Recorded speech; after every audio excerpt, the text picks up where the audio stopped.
মেঘের হৃদয়ের অন্তঃস্থল অনবরত কম্পিত হচ্ছে। হৃৎপিণ্ডের দিক বিদিক ছুটাছুটিতে শরীর জুড়ে অস্থিরতা কাজ করছে। চোখের সামনে জল করছে আবিরের ফোনের স্ক্রিনে দেখার নাম আর শ্রাবণের বৃষ্টিতে জলসিক্ত দুজনার ছবিটা। গত 2 বছরে জমে থাকা প্রেমানুভূতিগুলো আজ যেন স্বস্তি পেল। মেঘ ড্রেসিং টেবিলের সামনে দাঁড়িয়ে আনমনে ভেবে যাচ্ছে। ঠোঁট জুড়ে তার লাজুক হাসি লেগেই আছে। বন্যা মেঘদের বাসায় আসতে আসতে দুপুর হয়ে গেল। অনেক দোকান ঘুরে মেঘের জন্য একটা নীল শাড়ি নিয়ে আসছে। বন্যা আসতেই মেঘ হুটোপুটি করে শাড়ি বের করে দেখতে লাগলো। মূলত সেদিন পার্কে শাড়ি পরা মেয়েটাকে দেখার পর থেকে মেঘের মনে সেটা স্থির হয়ে আছে। মেয়েটা অন্য রঙের শাড়ি পরলেও মেঘ নীল রঙের শাড়ি পরেছে, কারণ সাদা কালো ব্যতীত আবিরের প্রিয় রঙের তালিকায় নীল রংটাই আসে। তাছাড়া মেঘ আগেও খেয়াল করেছে সে নীল রঙের জামা পরলে আবিরের অভিপ্রায় সম্পূর্ণ বদলে যায়, অপলক দৃষ্টিতে তাকিয়ে থাকে।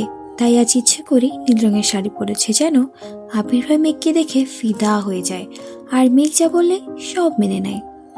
বন্যা মেঘকে সাজিয়ে দিচ্ছে, বিশেষ করে শাড়িটা বন্যায় পরিয়ে দিচ্ছে। খুব ভালো না পারলেও বন্যা টুকটাক শাড়ি পরাতে পারে। মেঘ হঠাৎ প্রশ্ন করলো, ভাইয়া কল দিয়ে তোকে কি বলেছে রে?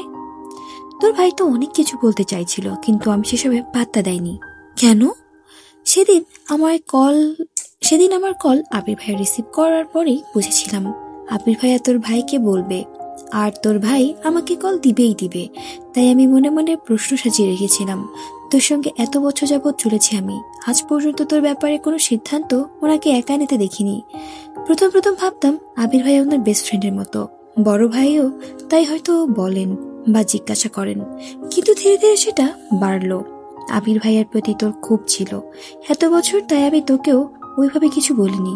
তবে ইদানিং ওনার সাথে আমার বেশ কয়েকবার আলাদাভাবে দেখা হয়েছে, বিভিন্ন টপিকে কথা হয়েছে, কিন্তু তোর টপিক আসলে ওনার মুখে আবির ভাইয়ার নাম এমনিতেই চলে আসে। ভাইয়া বলেছে এটা করতে, ভাইয়া এটা করতে বারণ করেছে, ভাইয়াকে বলে দেখি।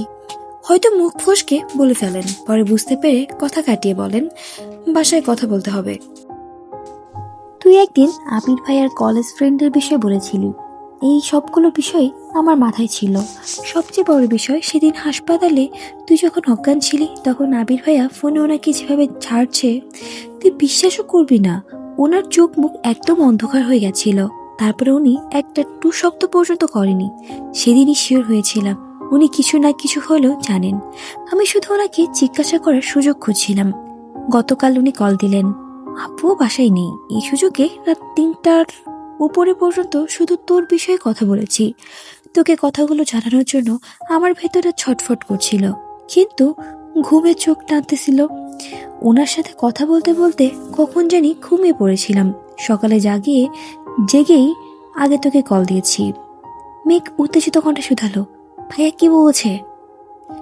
আমি প্রথমেই ওনাকে জিজ্ঞাসা করেছি, সেদিন হাসপাতালে কি আবির ভাইয়া কল দিয়েছিলেন? উনি উত্তরে হ্যাঁ বলেছেন। আমি আবারও জিজ্ঞাসা করেছি, আবির ভাইয়া কি মেয়েকে পছন্দ করেন? উনি এর উত্তরে হ্যাঁই বলে দিয়েছেন। তখন আমি সরাসরি জিজ্ঞাসা করি, আবির ভাইয়া কি বাইরে পড়তে যাওয়ার আগে থেকেই মেয়েকে পছন্দ করেন, হ্যাঁ কি না? উনি সঙ্গে সঙ্গে উত্তর দিলেন হ্যাঁ। তারপর আবারও কয়েকটা প্রশ্ন করেছি, উনি সকলেতেই ঠিকঠাক উত্তর দিয়েছেন। তুই জিজ্ঞাসা করিসনি ভাইয়া কবে থেকে জানে? জিজ্ঞাসা করেছি।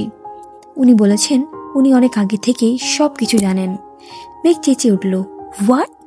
ভাইয়া আমার সাথে এত বড় ধোঁকাবাজি করতে পারলো? মেঘ বন্যা শান্ত স্বরে বলল, গতকাল রাতে এই কথা শোনা মাত্র আমি চিৎকার করেছিলাম, রাগে কটমট করে বলেছিলাম, আপনি সবকিছু জানার পরও মেঘকে এত কষ্ট কেন দিচ্ছেন? আপনি জানেন মেঘ আপনাকে পাগলের মতো ভালোবাসে, তারপর আপনি এটা কিভাবে করতে পারলেন? তখন উনি বলেছেন উনি আবির ভাইয়ের কথার উপর কিছু বলতে পারতেন না, আর কখনো পারবেনও না। আমার মেজাজ আরো বেশি খারাপ হয়ে গেছিল। আমি মুখ ফসকে বলে ফেলেছিলাম, আবির ভাইয়ের মধ্যে যদি বিন্দুমাত্র মানুষত্ববোধ থাকতো তাহলে মেঘকে এত কষ্ট দিত না। মেঘ শান্ত স্বরে জিজ্ঞেস করলো, ভাইয়া ধমক দেয়নি তোকে? না, ধমক দেননি, তবে রাগে বলেছেন, তুমি ভাইয়া সম্পর্কে কতটা জানো যে ভাইয়াকে নিয়ে তুমি এসব কথা বলছো? ভাইয়া বোনকে যতটা ভালোবাসে আর বোনের ব্যাপারে যে পরিমাণ পসেসিভ, আমি সারা জীবনেও তার এক অংশ হতে পারবো না। মেঘ মুখ ফুলিয়ে শ্বাস ছেড়ে বলল, এই অফুরন্ত ভালোবাসা কোথায় ছিল এতদিন? বন্যা মুচকি হেসে বলল, তার থেকেও বড় শকিং নিউজ শুনবি? কি? আবির ভাইয়ার অবর্তমানে 7 বছর তুই যে রিল্যাক্সে জীবন কাটিয়েছিস, সেই সবটাই ছিল আবির ভাইয়ার প্ল্যান। তুই হয়তো প্রকাশ্যে বা স্বেচ্ছায় আবির ভাইয়ের সঙ্গে কোনোদিনও কথা বলিসনি, কিন্তু উনি ঠিকই তোর কথা শুনেছে। এমন একটা দিন বাদ যায়নি যেদিন তোর কণ্ঠ না শুনে ভাইয়া ঘুমিয়েছেন। তুই রাগ করলে মাঝরাতে তোর ভাইয়ের ঘুম থেকে ডেকে নিয়ে নিজে রান্না করে তোর পছন্দের খাবার এনে তোকে সামনে বসিয়ে খাইয়ে তোর রাগ ভাঙানোর চেষ্টা করতো ঠিকই, কিন্তু তখন ফোনের ওপাশে আবির ভাইয়া থাকতেন। শুধুমাত্র তোর কথা শোনার জন্য উনি আলাদা ফোন ইউজ করতেন। ঘন্টার পর ঘন্টা তোর ভাইয়ের সঙ্গে অডিও করে থাকতেন। তোর ভাইয়া আরও যা যা বলেছেন তা শুনে আমি রীতিমতো আকাশ থেকে পড়েছি। তোর অভিমানের তোপে পড়ে এক প্রকার বাধ্য হয়েই বাড়ি ছেড়েছিলেন উনি, অথচ দূরে থেকেও পাগলের মতো ভালোবেসে গেছেন। তুই বোন অনেক লাকি, দোয়া করি যেন সারা জীবন আবির ভাইয়ার স্প্যার হয়ে থাকতে পারিস। মেঘ মিষ্টি করে হেসে শাড়ির আঁচল ছড়িয়ে ড্রেসিং টেবিলের দিকে তাকিয়ে বলল, ইনশাআল্লাহ। এখন বল, আমায় কেমন লাগছে? ওনাকে পাগল করার জন্য যথেষ্ট না? বন্যা হিসাব ঠিক করে দিতে দিতে বলল, মাশাআল্লাহ, তোকে খুব সুন্দর লাগছে। আবির ভাইয়া ছাড়া আর কারো নজর যেন না লাগে। দুপুরের পর থেকে ড্রয়িং রুম ফাঁকা থাকে, তবুও মেঘ আর বন্যা চুপি চুপি বাসা থেকে বেরিয়েছে। মেঘের আপু আজ বাসায় আছেন। মেয়ে এত সেজেগুজে বের হচ্ছেন দেখলে নিশ্চিত সখানেক প্রশ্ন করতে শুরু করবেন। মুহূর্তেই তানভীর আবির সবাইকে জড়ো করে ফেলবেন, এই ভয়ে লুকিয়ে বের হতে হচ্ছে। বাসা থেকে বেরিয়ে দুজন দুই রিক্সা নিয়ে আলাদা আলাদা গন্তব্যে রওনা দিল। বন্যা সরাসরি বাসায় চলে যাচ্ছে, মেঘ পার্কে যাচ্ছে। যাওয়ার সময় একগুচ্ছ লাল আর হলুদ গোলাপও সঙ্গে নিয়েছে। জ্যাম পার করে পার্ক পর্যন্ত আসতে মেঘের অনেকটাই সময় লেগেছে। আজ অফিস ডে হওয়ায় পার্কে খুব বেশি মানুষের ভিড় নেই, আবার একেবারেও যে ফাঁকা এমন না। শাড়ি পরে একা একা হাঁটতেও খুব বিরক্ত লাগছে। কিছু দূর গিয়ে কাছে নিচে একটা বেঞ্চে বসলো, ফুলগুলো পাশে রেখে ফোনটা হাতে নিল। আবিরকে ফোন দেওয়ার খুব চেষ্টা করছে, কিন্তু ভয়ে হাত কাঁপছে। বাসা থেকে খুব সাহস নিয়ে বের হলো। পার্ক পর্যন্ত আসতে আসতে সাহসের ছিটে ফোটাও বেজে নেই। হাতে কম্পনের কারণে কাঁচের চুড়িগুলো একই সঙ্গে অন্যে বাড়ি খাচ্ছে। মেঘ সঙ্গে সঙ্গে ফোন পাশে রেখে চুড়িগুলো খুলতে শুরু করলো। নিজের উপর প্রচন্ড রাগ হচ্ছে, শরীর ঘামছে, লাল টকটকে রঙের লিপস্টিক রাঙা ওষ্ঠদয় তীর তীর করে কাঁপছে। আকস্মাৎ বন্যার কল আসছে। কল রিসিভ করতেই বন্যা বলল, আবির ভাইকে কল দিয়েছিস? সাহস পাচ্ছি না। আমি জানতাম তুই এমন কাণ্ড করবি। জোরে নিঃশ্বাস নিয়ে কল দে ওনাকে, আর যা হওয়ার হবে। মেঘ কাঁপা কাঁপা গলায় বলল, ঠিক আছে, দেখছি। মেঘ পার্কে এসেছে প্রায় 20 মিনিট হয়ে গেছে, এখনো আবিরকে কলই দিতে পারছে না। বারবার ফোন হাতে নিচ্ছে, আবার রেখে দিচ্ছে। সূর্য পশ্চিম আকাশে অনেকটা হেলে পড়েছে। পল্লবিত আখিতে তাকিয়ে সেই দৃশ্য দেখছে। মেঘ আচমকা নড়েচড়ে বসলো। এর মধ্যে মেঘের থেকে কিছুটা দূরে একটা বাইক এসে থামলো, কিন্তু মেঘের সেদিকে নজর নেই। মেঘ দীর্ঘ নিঃশ্বাস ছেড়ে ফোন হাতে নিয়ে আবিরের নাম্বারে কল দিল। হাঁটুর ওপর হাত রেখে ঝুঁকে ফোনের স্ক্রিনে তাকিয়ে মেঘ বারবার ঢুকিয়েছে। আবির কল রিসিভ করলে কি বলবে মনে মনে তাই সাজাচ্ছে। আকস্মাৎ মেঘের ঠিক সামনে কেউ একজন দাঁড়াতেই মেঘ আটকে উঠল। নীল রঙের একটা আবছায়া চোখে লাগতেই মেঘ মেরুদণ্ড সোজা করে বসতে বসতে সূক্ষ্ম নেটে তাকাতে নিল। ততক্ষণে আবির মেঘের সামনে হাঁটু গেড়ে বসে পড়েছে। আবিরকে দেখে চমকে উঠল মেঘ। মেঘের অবিশ্বাস্য চাহনি দেখে আবির মুচকি হাসল। আবিরের পরনে নীল পাঞ্জাবি, সানগ্লাসটা বুকের উপর পাঞ্জাবিতে ঝুলানো। চুল দেখে বোঝাই যাচ্ছে বাইক থেকে নেমে হাতেই ঠিক করেছে। ঠোঁটে লেগে আছে মায়াবী হাসি। আবির এক মুহূর্ত দেরি না করে মেঘের সামনে একগুচ্ছ সাদা গোলাপ ধরে নিঃশব্দ কণ্ঠে বলতে শুরু করলো, তুই আমার মন পিঞ্জরে নিপট অপ্রমাদিতে থাকা এক অন্তশীল ক্ষীণত্ব অনুভূতির বাহ্যের তৃষ্ণাত্ম কাব্য। এলো কেশির, এলো চুল, উত্তাল উদধীর তরঙ্গের ন্যায় কুহুকিনী হাসি, প্রণয়নীর নিখুঁত আত্মতা, মৃগনয়নের মতো বিমুগ্ধ চোখ। বারংবার হারিয়ে খুঁজেছি নিজেকে, তুই আমার প্রদাহের সেই পূর্ণতা, অপ্রমেয় নীলাম্বরের অসীমত্ব, চারণ স্নিগ্ধতা। তুই কি আবিরের হৃদয়ের রাজ্যের রাজ্ঞী হবি? মেঘ দুহাতে মুখ চেপে ডাগর ডাগর চোখে আবিরের অভিমুখে তাকিয়েছিল। হার্টবিট বেড়েছে কয়েকশো গুণ। সেদিকে কোনো খেয়ালই নেই। আবিরের প্রশ্নে চক্ষুদয় প্রশস্ত করে অপচেতন মেনে চেঁচিয়ে উঠল, না, আমি মানি না। মেঘের চোখে মুখে অল্প বিস্তর ক্রোধের আভাস পাওয়া যাচ্ছে। আশেপাশে বসা ৩-৪ জন মেঘ আবিরের দিকে এমন ভাবে তাকিয়ে আছে যেন মেঘ আর একটা চিৎকার দিলেই ছুটে আসবে। আবির আশেপাশে তাকিয়ে পরিস্থিতি বুঝে নিল। মেঘের মায়াবী দুই আঁখি আবিরের চোখে মুখে নিবন্ধ। সকাল থেকে না মানসিক প্রিপারেশন, সাজগোজ সব যেন বৃথা হয়ে গেল। মেঘ মুখ ফুলিয়ে শ্বাস ছেড়ে বলল, আপনি আমার সব প্ল্যান ধ্বংস করে দিতে পারলেন। আবির তখনও হাঁটু গেড়ে বসে আছে। হাতে থাকা সাদা গোলাপগুলোর দিকে তাকিয়ে গলা খাকারিতে আস্তে করে আবার বলল, আমি রূপকথার রাজকুমার হতে চাই না, শুধু তোর মনের রাজ্যের রাজা হতে চাই। Will you be my queen? Megh কাঁদো কাঁদো মুখ করে তাকিয়ে আছে। আবিরের বিরক্ত হয়ে ঠান্ডা কণ্ঠে হুমকি দিল, no problem, if you don't take the flowers I will give them to another girl, will I? কথাটা বলতে দেরি হয়েছে, কিন্তু আবিরের হাত থেকে মেঘের ফুল টেনে নিতে দেরি হয়নি। ফুলগুলো আলতোভাবে জুটিয়ে ধরে মেঘ হুঙ্কার দিয়ে উঠল, ফুলও আমার আর আপনি সহ আপনার রাজ্য আমার। আপনার মনের রাজ্যে কেউ উকিও দিতে পারবে না, এই আমি বলে রাখলাম। মেঘ রাগে ফুসফুস করছে, মাথা নিচু করে ঘন ঘন শ্বাস ফেলছে। আবির নিঃশব্দে হেসে নিজের দুহাঁটুতে ভর দিয়ে মেঘের উরুতে মাথা রেখে মেঘের চোখের দিকে তাকালো। মুহূর্তে মেঘের রাগ আর অভিমান উধাও হয়ে গেছে। মেঘের হৃৎপিণ্ডের গতি অস্বাভাবিক। জোরালো হৃৎস্পন্দনের শব্দ বাইরে থেকে শোনা যাচ্ছে। আনমনে হাতের ফুলগুলো বুকের সঙ্গে চেপে ধরে আবিরের দিকে তাকালো। আবিরের নিঃশব্দ হাসিতেই মন্ত্রমুগ্ধ মেঘ। আবির অত্যন্ত মায়াবী কণ্ঠে বলল, মনের রাজ্যে উকি দেওয়া তো দূর, আমার দিকে কেউ তাকানোর আগেই বলে দিব। প্লিজ খালা, আমার দিকে তাকাবেন না। আমার ঘরে একটা পরীর মতো বউ আছে, বউটা যেমন কিউট তেমন হিংসুটে। আবিরের মুখে বউ শব্দটা শুনে মেঘ আশ্চর্য নয়নে তাকিয়ে আছে। অজানা শিহরণে মন উড়ুরু করছে, বারবার কানে বাজছে, আমার ঘরে একটা পরীর মতো বউ আছে। অদ্ভুত অনুভূতি মনকে রাঙিয়ে দিচ্ছে। লজ্জায় আবিরের চোখ থেকে দৃষ্টি সরিয়ে নিয়েছে অনেক আগেই, তবুও বক্ষস্থলের ইতস্ততা কাটাতেই পারছে না। আবির মেঘের উরু থেকে উঠে মেঘের ডান হাতটা নিজের কাছে টেনে নিল। আবিরের অনাকাঙ্ক্ষিত স্পর্শে মেঘের হাত সহ সম্পূর্ণ শরীর কম্পিত হচ্ছে। আবির হাতটাকে শক্ত করে ধরে মৃদুভাবে চুমু খেয়ে মোলায়েম কণ্ঠে বলল, আজ থেকে আমি শুধু তোর। আমার উপর তোর অধিকার সবচেয়ে বেশি।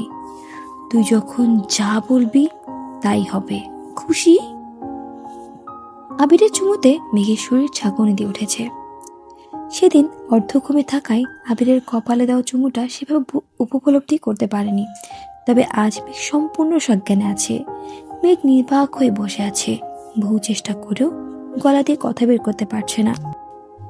যেই আবির ভাইয়ের প্রণয়ের স্রোতে সর্বক্ষণ ভেসে যেতে চাই, সেই আবিরের প্রেমিক সুলভ আচরণ, আবেগময় কথার কোনো প্রত্যুত্তর করতে পারছে না। মেঘ আকাশের দিকে তাকিয়ে দীর্ঘ নিঃশ্বাস ছাড়ল।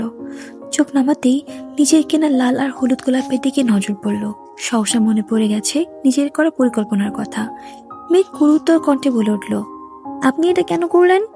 আমি সকাল থেকে প্ল্যান করে ভাবিকে দিয়ে শাড়ি কিনিয়ে সেজে গুজে আসছি, আর আপনি আমার সব পরিকল্পনা নষ্ট করে দিয়েছেন। আপনি খুব পচা। আবির মেঘের হাত ছেড়ে বসা থেকে উঠে সরাসরি মেঘের দুপাশে ব্রেঞ্চে হাত রেখে মেঘের দিকে ঝুঁকে দাঁড়ালো। মেঘ ঠোঁট উল্টে মনমরা হয়ে আবিরের দিকে চেয়ে আছে।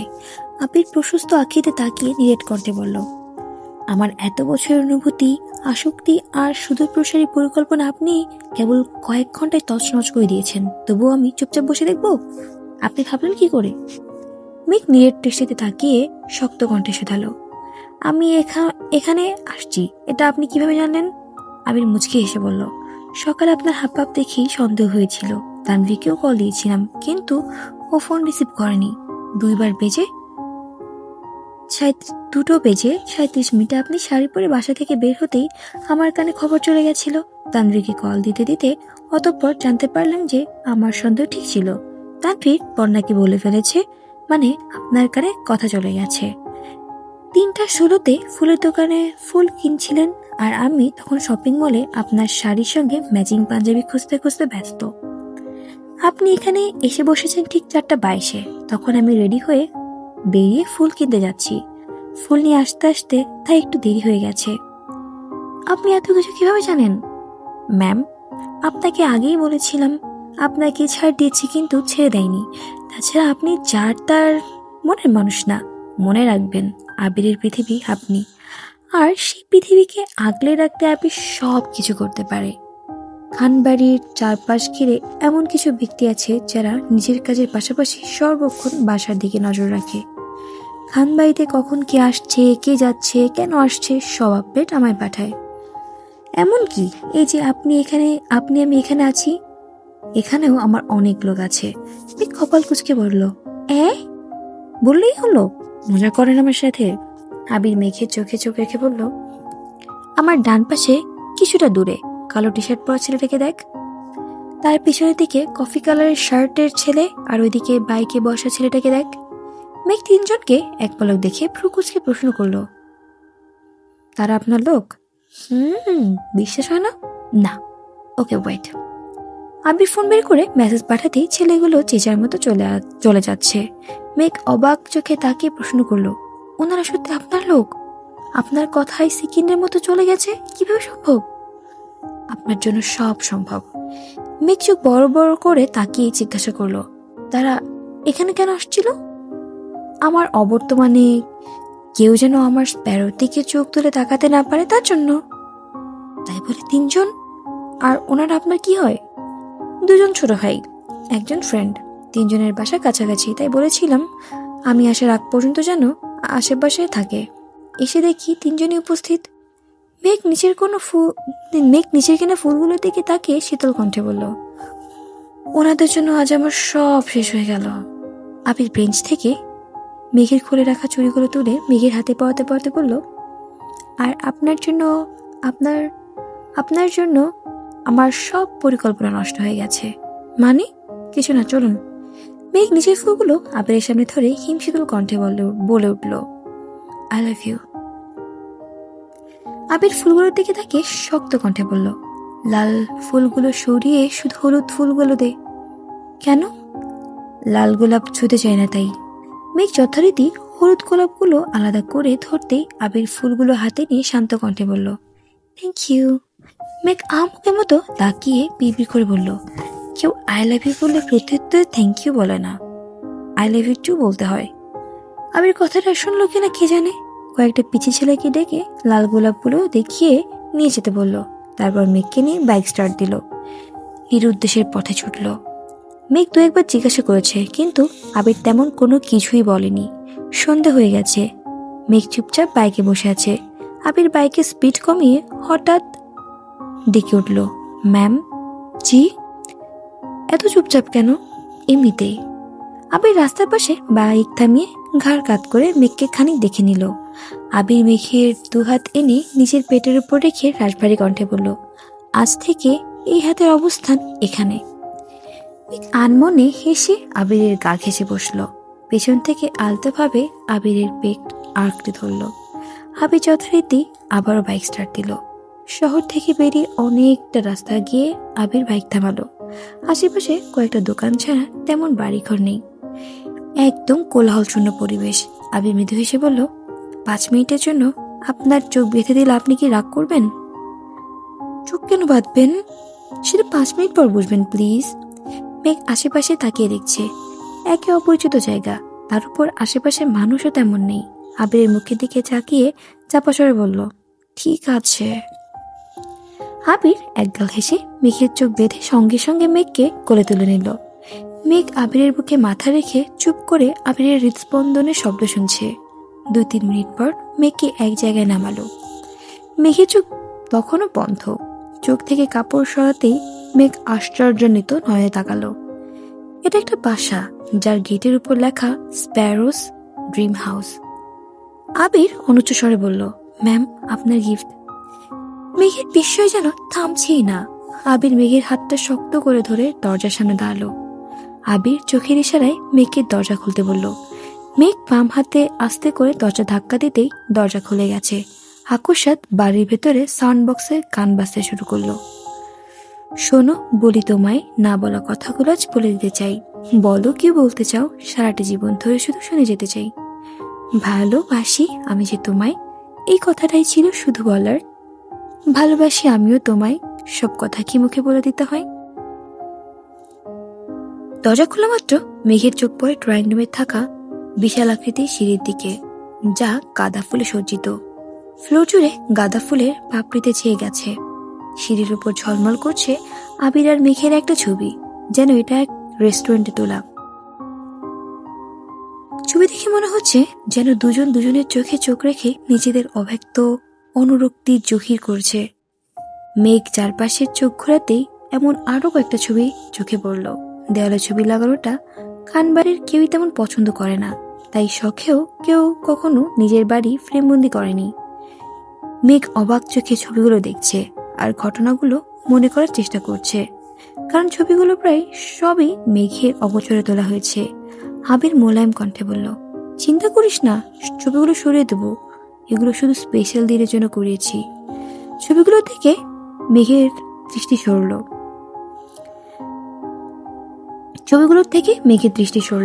আবির মেঘের হাতটা আরেকটু শক্ত করে ধরে পা বাড়ালো। মেঘ আজ নির্বাক, এই জীবনের সেরা সারপ্রাইজটা পেয়েছে সে। বাকরুদ্ধ মেঘ এক হাতে আবিরের দেওয়া গোলাপগুলো শক্ত করে ধরে আবিরের অভিমুখে চেয়ে থেকে অনুসরণ করলো। সাউন্ড বক্সে তখন গান বাজছে। আকাশের ওই নীল ঠিকানায় মেঘেরা সাদা ডানা ছড়ায়। ওদের সে ভালোবাসা এমন আজ পেয়েছে ঠাই। জড়াবো আদরে তোমাকে অনুভবে, আকাশের চেয়ে বেশি তোমাকে ভালোবাসি। কিছুটা সামনে এগোতেই সিঁড়ির উপরে প্রায় 20 থেকে 30 জন হাতে ফুলের পাপড়ি সমেত উপস্থিত হলো। সবাই একসঙ্গে বলে উঠল, welcome to your dream house madam. আকস্মিক ঘটনায় মেঘ কিছুটা ভরকালো, সঙ্গে সঙ্গে কেঁপে উঠল। মেঘের ছোট্ট দেহ। মেঘ কয়েকজনকে মোটামুটি চিনে, তবে বেশিরভাগই আবিরের অফিসের স্টাফ। মেঘ আনমনে রাকিব ভাইয়া, রাসেল ভাইয়াদের খুঁজল, কিন্তু তারা এখনো নেই। আবিরের কর্মকাণ্ডে মেঘ পদে পদে আশ্চর্যের চূড়ায় পৌঁছে যাচ্ছে। মেঘের মনের ভিতর চলমান অস্থিরতা এখন আরো বেশি কাজ করছে। আবির মেঘের হাত থেকে ফুলগুলো নিয়ে সিঁড়ির পাশে রেখে আকস্মাৎ মেঘকে কোলে তুলে নিল। অমনি মেঘের নিঃশ্বাস আটকে গেছে। আতঙ্কিত হয়ে মেঘ অতর্কিতেই আবিরের পাঞ্জাবির কলার খামচে ধরল, শক্ত করে চোখ বন্ধ করে নিল। আবির মুচকি হেসে সিঁড়ির দিকে পা বাড়ালো। মস্তিষ্ক ক্ষণিকের জন্য আবেগশূন্য হয়ে গেছে। গাঁদা ফুলের পাপড়ি মেঘের চোখে মুখে বাড়ি খাচ্ছে। আকাশচুম্বী লজ্জা আর ইতস্ততায় মেঘ চোখই খুলতে পারছে না। ইচ্ছে করছে সবকিছু ছেড়ে ছুড়ে কোনো এক অন্ধকারচ্ছন্ন ভূখণ্ডে পদার্পণ করতে। আবির যেতে যেতে তার পিএসকে উদ্দেশ্য করে থমথমে কণ্ঠে বলল, মিরাজ, সবার খাবারের ব্যবস্থা করো। জি ভাইয়া। মেঘের হুট করে না সিদ্ধান্তে আবির সবকিছু এলোমেলো হয়ে গেছে। না পারতেছিল মেঘকে আটকাতে, আর না পারছিল নিজের পরিকল্পনা বাস্তবায়ন করতে। তাই বাধ্য হয়ে অফিসের স্টাফ দিতেই সবকিছু গোছাতে হয়েছে। তাদের খুব ইচ্ছে ছিল মেঘকে ফুল ছিটিয়ে ওয়েলকাম করবে, তাই আবিরও তেমন আপত্তি করেনি। আবিরের নিষ্পলক দৃষ্টি আটকে আছে মেঘের লজ্জায় লালিত ধৃষ্টতায়। মেঘের চোখ তখনও বন্ধ। আবিরের উষ্ণশ্বাস আসে পড়ছে মেঘের গায়ে। আবির ছাদের দরজার পাশে এসে থামলো। মেঘকে নামিয়ে শান্ত স্বরে বলল, চাইলে এবার তাকাতে পারেন। মেঘ মিটমিট করে তাকালো। সঙ্গে সঙ্গে মেঘের আখি যুগল প্রশস্ত হয়ে গেছে। সম্পূর্ণ ছাদ লাইটিং করা, রং বেরঙের আলোতে সজ্জিত সবকিছু। রাকিব এগিয়ে এসে মৃদু হেসে বলল, সরি ভাবি, সময়ের অভাবে আজ ঠিক মতো সাজাতে পারিনি, কিন্তু বিশ্বাস করুন, আপনাদের বাসর ঘর আমি নিজের হাতে সাজাবো। এমন ভাবে সাজাবো যেন বাসর ঘর দেখতে দেখতে রাত পেরিয়ে যায়। রাকিবের মুখে ভাবের অ্যাকশনে মেঘ খুশি হবে নাকি বাকি কথার জন্য লজ্জা পাবে সেটাও বুঝতে পারছে না। আবির শক্ত কণ্ঠে ধমক দিল, শুধু শুধু আমার বউটাকে লজ্জা দিচ্ছিস কেন? ওহো, আমরা কিছু বললেই লজ্জা দিচ্ছি, আর তুই যে এখানে বাসর করার প্ল্যান করছিলি, এটা বললে কি হবে? আবির চোখ রাঙিয়ে পরপর মেঘের দিকে তাকিয়ে শান্ত কণ্ঠে বলল, বিয়ে করে রাকিবের মাথাটা নষ্ট হয়ে গেছে, তুই কিছু মনে করিস না, চলো এদিকে। সাউন্ড বক্সে একই গান বারবার বাজতেছে। সাত সাগর আর 13 নদী পার হয়ে তুমি আসতে যদি, রূপকথা রাজকুমার হয়ে আমায় তুমি ভালোবাসতে যদি। ছাদের এক পাশে যেতেই মেঘ আরেক দফায় বিস্মিত হলো।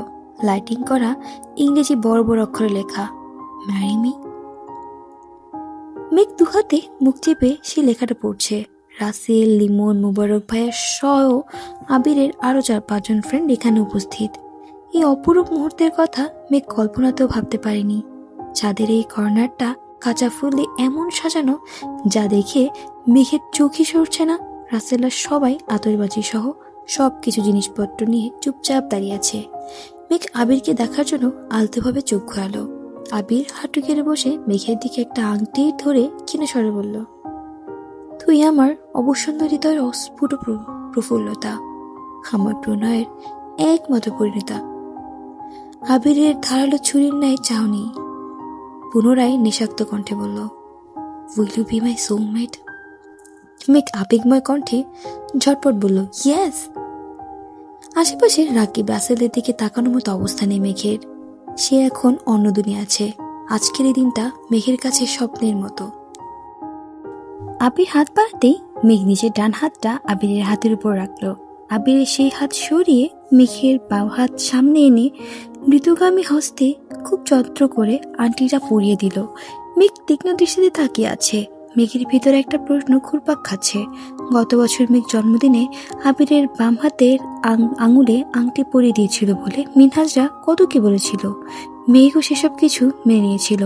ভেবে নিয়েছিল বিয়ের আংটি ডান হাতে পরাতে হয়, সেজন্যই আজ ডান হাত বাড়িয়েছিল।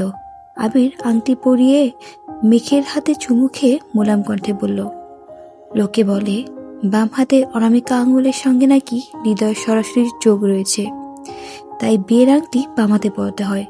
মেঘ আনমনে শক্ত কণ্ঠে শোধালো, আপনি গত বছরও আমার বাম হাতে আংটি পরিয়েছিলেন, তখন লোকের কথা জানতেন না?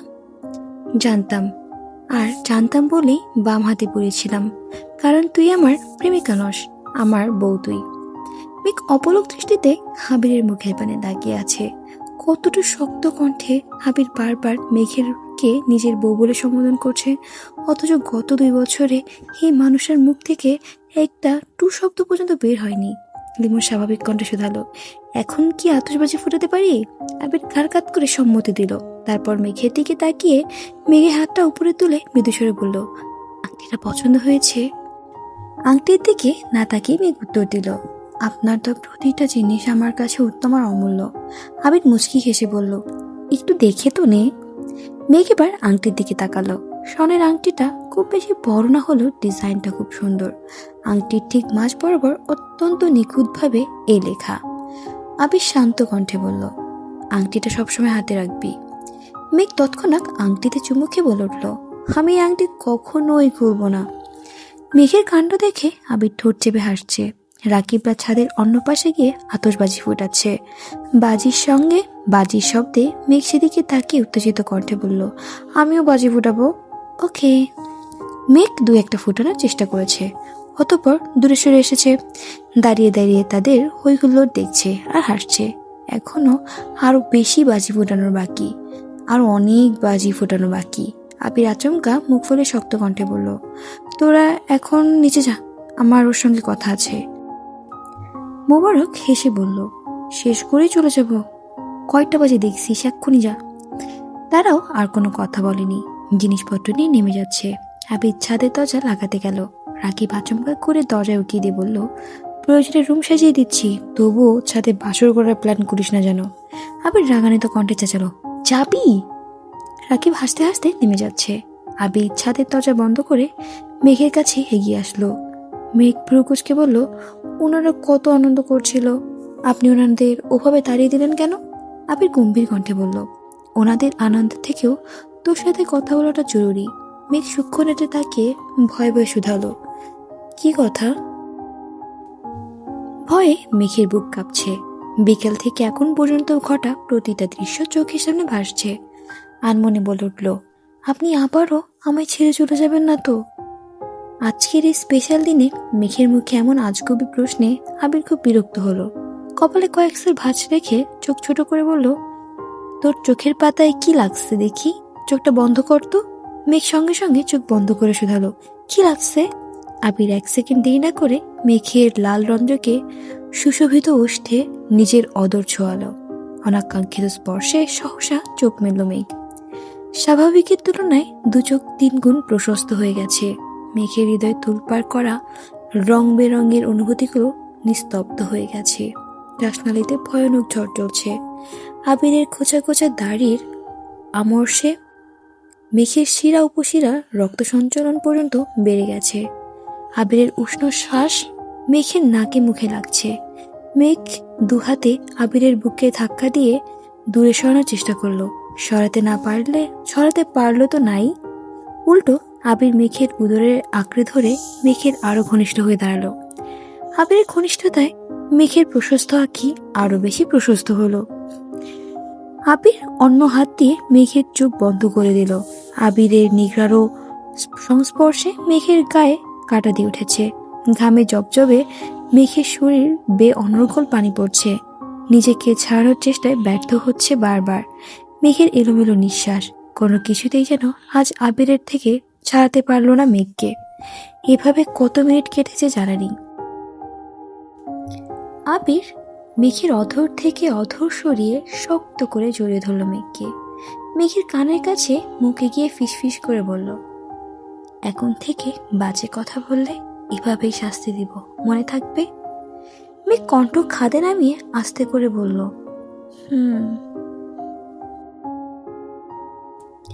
এতক্ষণ আপনারা শুনছিলেন সালমা চৌধুরীর লিখনীতে আমি তো ভালোবাসি তর্ক উপন্যাসের 69তম পর্বে প্রপোজ স্পেশাল পর্বটা কণ্ঠে ছিলাম আমি সঞ্জিতা ছোঁয়া। আজকের ভিডিওটা কিন্তু অনেক বেশি ধামাকাদার ছিল এবং পরবর্তী ভিডিওগুলো কিন্তু আরও বেশি ধামাকাদার আসতে যাচ্ছে। যদি পরবর্তী ভিডিওগুলোতে কি হয় জানতে চান, পরবর্তী পর্বগুলোয় কি হয় জানতে চান, অবশ্যই আমার পেজটির সাথে আপনাদের কানেক্টেড থাকতে হবে। আর আমার ভিডিওগুলো কেমন লাগে অবশ্যই আপনারা জানাবেন। আর যদি ভিডিওগুলো ভালো লেগে থাকে তাহলে কি করতে হবে বলুন তো? আমার ইউটিউব চ্যানেলটিকে তো সাবস্ক্রাইব করতে হবে, আমার ফেসবুক পেজটিকে ফলো করতে হবে, আমার পরবর্তী ভিডিও পর্যন্ত সকলের অপেক্ষা করতে হবে। আপনারা এই যে বারবার আমাকে বলেন আপু পরবর্তী পর্বগুলো দেন, নেক্সট পর্ব।